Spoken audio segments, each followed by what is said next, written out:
ಸುಮಾರು ದಿನದಿಂದ ಚಳಿ ನೆಪ ಹೊಡ್ಕೊಂಡು ನಾನು ಗೋಲೆ ಕಂಪ್ಲೀಟ್ ಮಾಡೋಕ್ಕಾಗ್ತಾಯಿಲ್ಲ. ನನ್ನ ಸ್ಟೆಪ್ಸ್ ಕೌಂಟ್ ಅಂತೂ 7,000 8,000 ಅಷ್ಟು ಇರಲಿಲ್ಲ. ಚಳಿಗಾಲದಿಂದ ಎಲ್ಲ ಉಲ್ಟಾ ಪಲ್ಟಾ ಆಗ್ತದೆ. But it's okay. ಇವತ್ತು ಬೆಳಗ್ಗೆ ಫಸ್ಟೇ ಎದ್ಬಿಟ್ಟು ವರ್ಕೌಟ್ ಮುಗಿಸಿದೆ. ಆಮೇಲೆ ವೆಯ್ಟ್ ಚೆಕ್ ಮಾಡಿದೆ, 91.6 ಸಕ್ಕತ್ ಖುಷಿ ಆಯ್ತು ನನಗೆ.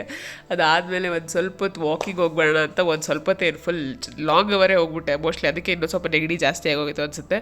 ನಿಮ್ಗೆ ಅನಿಸ್ತಾ ಇರ್ತೀವಿ ಇವಳಿಗೆ ಎಲ್ಲ ಬೇಕಾ ಇವೆಲ್ಲ ಸುಮ್ಮ ಮಲ್ಕೊಳಕ್ಕಾಗಲ್ಲ ಚಳಿಲಿ ಅಂತ. ಬಟ್ ನಿದ್ದೆ ಬರಲ್ಲ, ಅದು ಅಭ್ಯಾಸ ಆಗಿಬಿಟ್ಟಿದೆ. ಬೆಳಗ್ಗೆ ಬೇಗ ಎದ್ದೇಳಲೇಬೇಕು, ವಾಕಿಂಗ್ ಹೋಗಲೇಬೇಕು, ವರ್ಕೌಟ್ ಮಾಡಲೇಬೇಕು.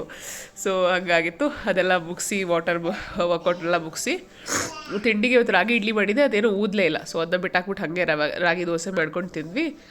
ಮಧ್ಯಾಹ್ನಕ್ಕೆ ಸ್ವಲ್ಪ ಹುರುಳಿಕಾಳು ಬೇಯಿಸಿದ್ದಿತ್ತು, ಅದ್ರ ಜೊತೆ ಸ್ವೀಟ್ ಪೊಟ್ಯಾಟೊ ಮತ್ತು ಚೆನ್ನಾನೂ ಇತ್ತು. ಅದನ್ನು ಹಾಕಿ ಮಿಂಟ್ ಆ್ಯಂಡ್ ಕರ್ಡ್ ಡಿಪ್ ಥರ ಮಾಡಿ ತಿಂದೆ. ಚೆನ್ನಾಗಾಗಿತ್ತು. ಮಧ್ಯದಲ್ಲಿ ಚೀಸ್ ಕೂಡ ಹಾಕಿದ್ದೆ ಎಕ್ಸ್ಟ್ರಾ ಪ್ರೋಟೀನ್ಗೆ.